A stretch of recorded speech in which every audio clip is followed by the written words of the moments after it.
Hey everyone, it's Alan over at Cobblers Plus, and today's video we're going to be working on a pair of Frye boots. Getting these guys resoled with some new rubber traction because they're worn out. And these boots actually belong to a fellow YouTuber by the name of Jeremiah Craig. I'll leave the link in the description for his channel, but yeah, you can see right there he's tested out some heel plates that I shipped out to him that he wanted to try out and everything, and we'll start breaking them down. For his boots, he definitely needs a little more life because that heel's about to be giving out completely. Even with those heel plates on there, I don't think that's something you'd want to put on. Obviously, you guys all know where my stance is on these heel plates.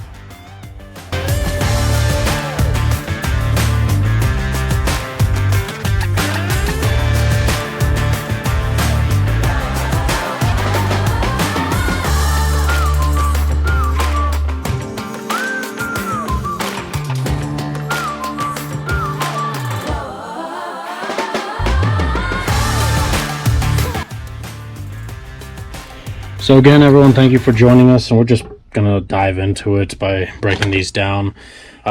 So Jeremiah Craig, who sent out these boots for us, he's, again, like I mentioned, a fellow YouTuber who sent out a different pair of boots, or a pair of Dan posts, which is a different video. If you want to check that one out, I'll also leave that link in the description for that one, just because if I do two different types of resoles in one video, the video will, one, get a little long, and two, you know, it's two different builds completely. In other words, well, not two complete different builds, but two different categories that we're aiming for. These ones we're trying to get the traction back on, especially with Frye boots. There are so many different variants out there that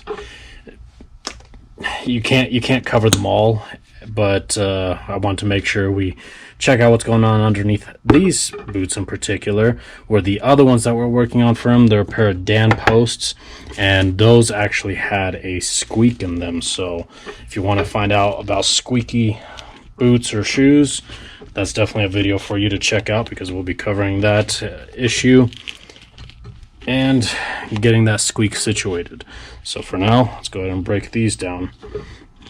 Now, these boots are a pair that he's going to be wearing for winter time, I'm assuming, but he is a boot wearer, so he could sometimes wear them for even summertime. But regardless, we need to get some new fresh traction on these, because you can see that's all worn out there completely.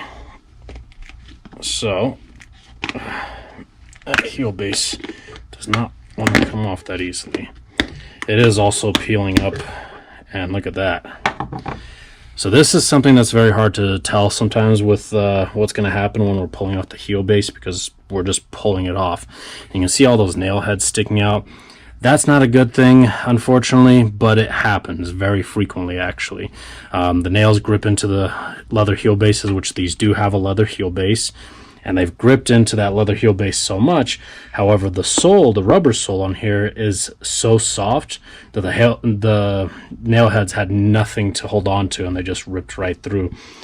And that happens, unfortunately. But it's not horrible, absolutely, where these boots are kind of done for, or it's going to shorten the life expectancy. It's just something I prefer not happen, because long term of resoling over and over, it does shorten life expectancy by a little bit. That's just obviously with resoling over and over. So I'm going to go ahead and pull out all these nails and just get rid of them. I kind of use some really long nails for this boot here. It's almost like the nails didn't go through far enough either, so that's interesting. I'll drop that one. Mark this up. This is the left foot. Am I right? Yeah, left foot. There we go. And we'll check also to see, yeah, see all that right there is splitting, so we got to make sure that's all fixed up, because our goal is to try to save the original heel bases as much as possible, because this heel base fits this boot perfectly. All right, I'm going to go ahead and skip actually cutting right through it, because this rubber is so soft, in other words, like so stretchy, that I can't cut through the stitches properly. It's just it's just turning out to be a mess. I'm going to have more issues and more risk of potentially damaging the welt or the upper. So what I gone ahead and done is sanded the stitches out right around here, as you can see.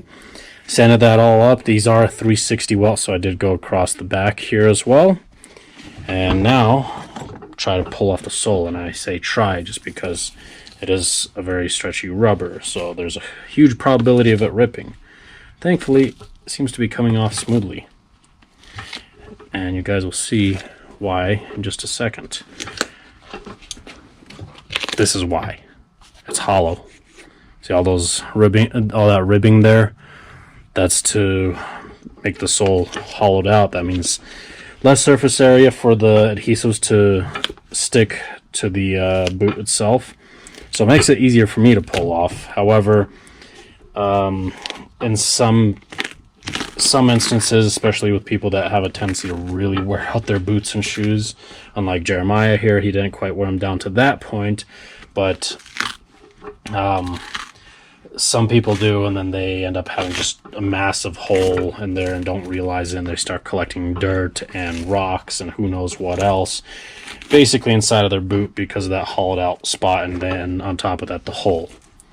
Well, companies do that intentionally just because it, one, reduces material costs when they're mass producing them, and two, see right there, makes the boot a little bit lighter as well. So that's another thing, and gives it a little more flexibility. As you can see, when I bend it there, it makes it a lot more flexible. However, it does take away a lot from the durability aspect of it, so we're going to be putting something on more durable. Take out and rip out all this foam stuff that just is not good. I'm going to put some fresh new cork in there.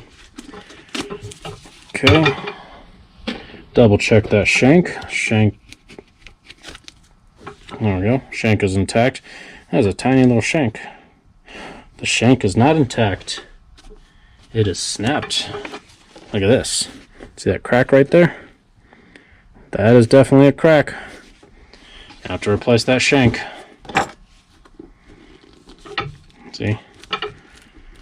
Voila. Well, good thing you sent these in, Jeremiah.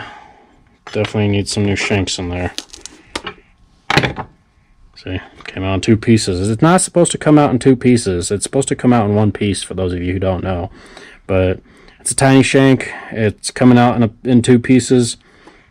I'm going to toss that, and then, yeah, we're going to put a new fresh steel shank in there. I'm going to go ahead and sand up, or I haven't done this in a while, actually, with a pair of boots. Let's see if this will work. Can I pull the stitches all in one go? Sometimes I'm lucky, sometimes I'm not. Oh, look at this. It pulled. Beautiful. It ripped.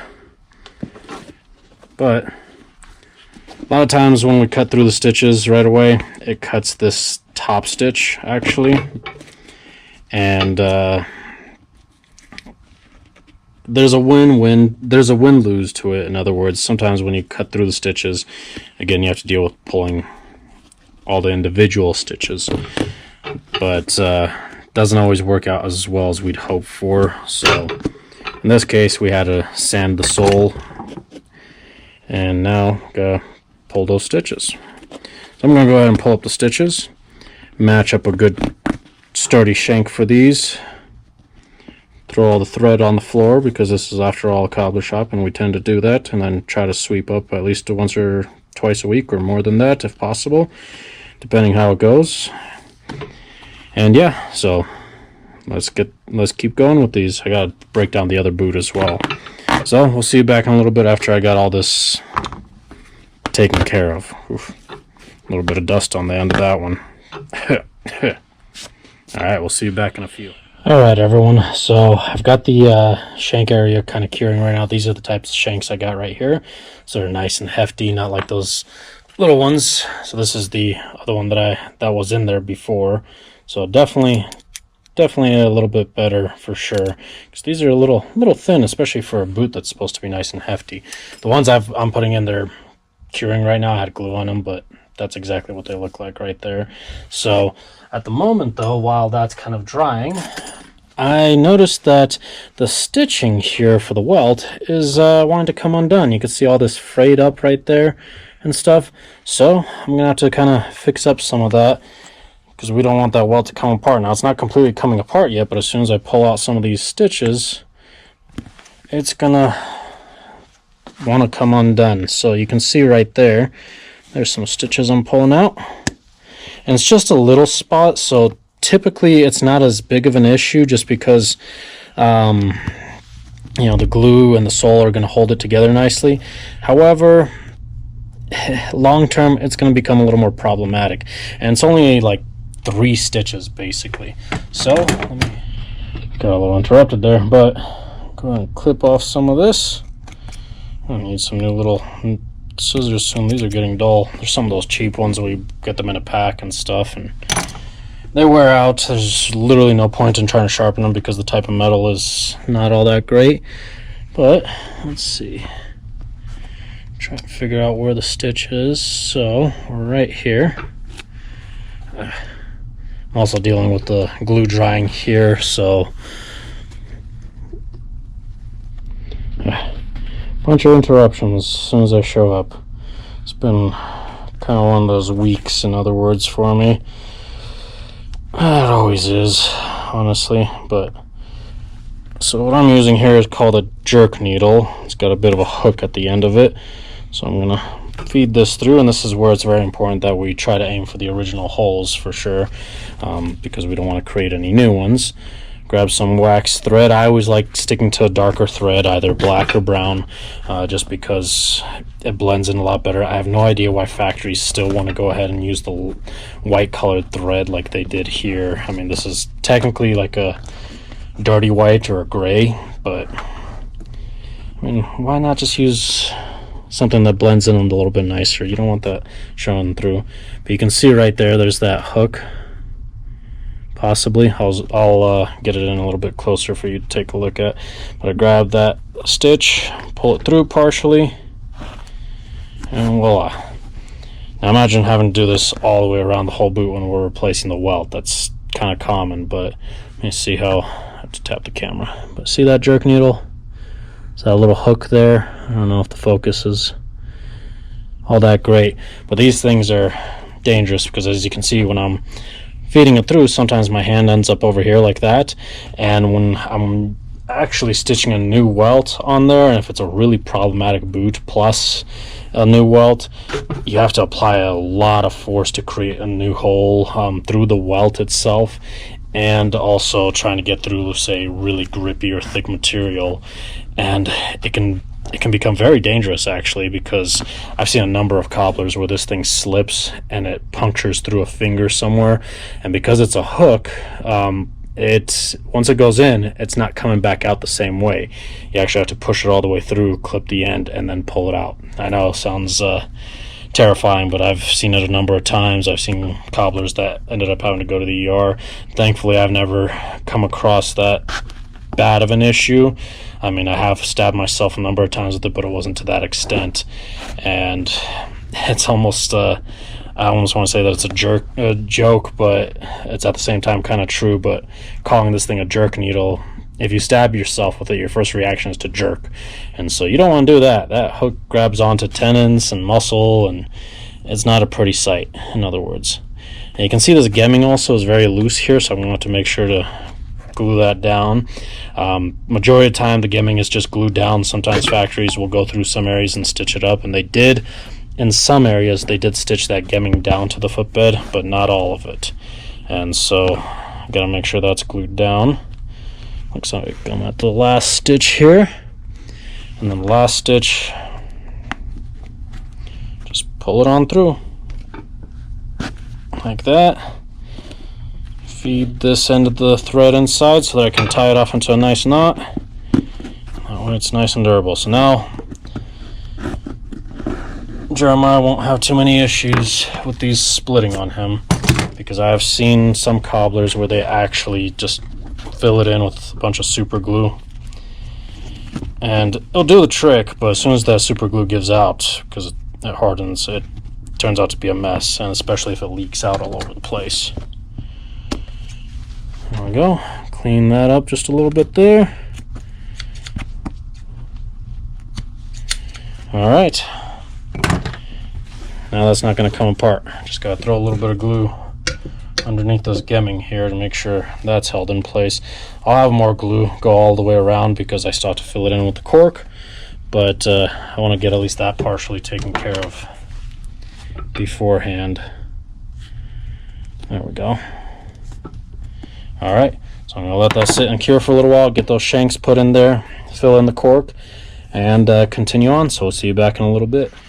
All right, everyone, so we've got the cork all filled in and everything. The shank is underneath here, and now it's time to go ahead and stick the soles on. So I don't know if I mentioned it in the video earlier, but we are doing the Vibram 430 Mini Lug Sole for Jeremiah on these because they grip very well, but yet they don't stand out like a, you know, really heavy work boot type of sole. You've got that nice tread pattern down the center, but the edges have that fine line finish on it, so it looks a little bit nice. Let me grab the other one to let you guys see. See, it's got that nice fine line edge, and the material is actually very good and grippy as well. But if you want to check out the video where I talk about this particular sole, I've got that in our Sole Talk Sunday episodes, which I got to get back on and start doing them soon.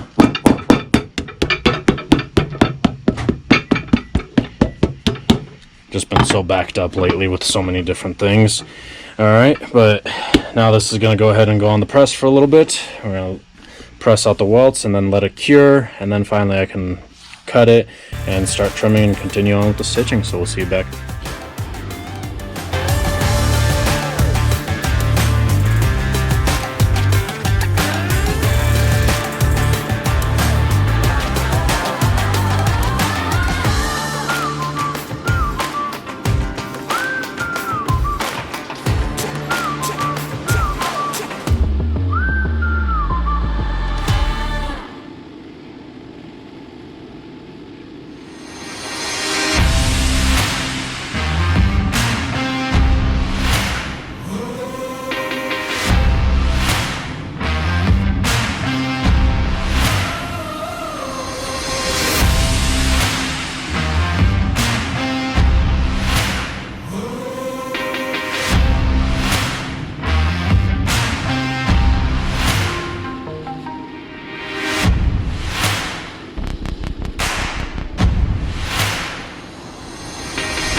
Alright everyone, so we're pretty much done with these guys. As you can see, nice shiny finish there around the edges. Cleaned up the suede a little bit, like brushed it up, but these do need to have kind of a rusty finish. After all, they are, you know, Fryes, so they have a tendency to have kind of that more rusticy look anyways. But as far as any kind of like upper treatments and things like that, I usually like to leave it up to people who are avid enthusiasts of boots and shoes. But for Jeremiah in particular, these guys, we're gonna get them completely ready. I did already kind of condition them with some Saphir spray, and then I set it down somewhere, and I don't have the bottle, but it's the Saphir. Let me just grab one from the front, I'll let you guys see. There we go. This stuff here, Saphir Renovatoire. It's the suede and nubuck renovator. That's what I used on this. Just I had the neutral color that I used, but it comes in a medium brown, dark brown, black, and so on. And so I did that beforehand. So it's one of those things with suedes, you don't necessarily need to condition them heavily, often, or frequently. Just a light brush and waterproofing are the key, most two important things. Light brushing with usually a nylon brush, and that's it. But as far as a conditioning, maybe once every, you know, I'd say maybe once a year even is plenty enough. Waterproofing, you're at about the same, depending obviously what conditions you wear them in. Now that I've got a conditioner on them and everything, I'm going to go ahead and use the nano protector here. You can find both these products on our website at CobblersPlusCO. Waterproofer is the key thing though that I want to show, because it's one of those things a lot of people always ask, how do I spray it and everything like that. Well, the instructions tell you, you know, hold it about 30 centimeters or 12 inches and wait half hour. Any waterproofers, especially ones that are going to be something like the nano protector, something a little bit more on the high end, like the Saphir version as well, I usually recommend giving it a 24-hour period to be fully activated. The water-based ones that are kind of on the cheaper side, they're going to be a quick, easy spray it on, and you're good to go here in about 10-15 minutes, but they're not going to be as strong. And so highly recommend this stuff, and I'll just kind of show you guys. You just put a nice coat on there. See how the color is changing right now? Just like that there. And it's mainly the bottom part. If you don't want to do the top, you're fine, but it's not going to do any kind of damage. If you get it onto the leather here, then you're perfectly fine as well. It's just going to add a layer of protection. So there we go. See, it's already starting to lighten up in a few areas here and there. So that's all you got to do. Make sure you do it in a ventilated area or outside preferably. And even so, let it sit for a little while, because this stuff is very strong smelling. Any waterproofers or even aerosols usually are. I've got my fans going in here, so they circulate the air, and then the extractor fans as well. But yeah, that's kind of it there. So that's the process for resoling a pair of Frye boots. These are, again, for Jeremiah Craig. I'll leave a link in the description for his YouTube channel if you want to check him out. He talks a lot about Western boots and all sorts of stuff here. Got a little bit of a loose thread there. If you have a little loose thread like that, clip it however close you can, by the way, if it even clips. There we go. And then just a little bit with the lighter. There you go. After or before any kind of waterproofing or anything, definitely that stuff's flammable. But I'll leave a link in the description for his channel anyways, for Jeremiah Craig. We've got the other video as well about the squeaky boots, if you want to check that out and see the details about what happens when your boots get all squeaky. You know, there's a number of things that can go wrong, but we're not going to cover that completely in this channel. This one, we're just going to show how we resole a pair of these boots here. Again, give them some time to dry and everything. But if you want any services done, such as a resole like this with the Vibram 430 Mini Lug, that's what this is. That's the 430 Mini Lug Sole. There is a heel available that matches this sole. However, this heel is about that thick right there, and so it doesn't tend to work on all types of boots, and I recommend just going with a different option, either a standard GTO style heel that we have, or this one here from Vibram as well. This is the regular lug, and that's the one I prefer. So that's what we ended up putting on here for him. A lot better grip, very nice and durable as well, and you know, you've got options available. For a work boot, sometimes you can use that thick heel block or something style one that matches the 430, but anyways, check it out. You can see it for yourself and see all the different details and make an informed decision. If you have any questions or comments, you could definitely give us a call, shoot us an email. It's probably going to be a little bit quicker if you send us a message through Facebook or Instagram. On Facebook, it's Cobblers Plus. On Instagram, it's CobblersPlusCO. So send us a message on either one of those. It'd probably be a quicker response. Or if you're local here in the Denver area, swing on by anytime. Otherwise, hope you enjoyed it. If you have any questions or comments that are shorter, obviously, because the longer ones are harder to get to, leave them down below and I'll get to them as soon as I can. And as always, thank you for watching. Make sure you hit that thumbs up button, because the more thumbs ups we get, the better the channel grows and everything. And obviously, as you can see, we're creeping up closer to that 10,000 mark at the time of the recording of this video and everything. To Jeremiah Craig, I just want to say thank you for being so patient with me. Obviously, we've been so backed up and it's just been chaos on our end. But I'm glad I was able to get these finished out for you in time for fall to be able to start wearing them here, and they're on the way over to you now. So we'll see you next time.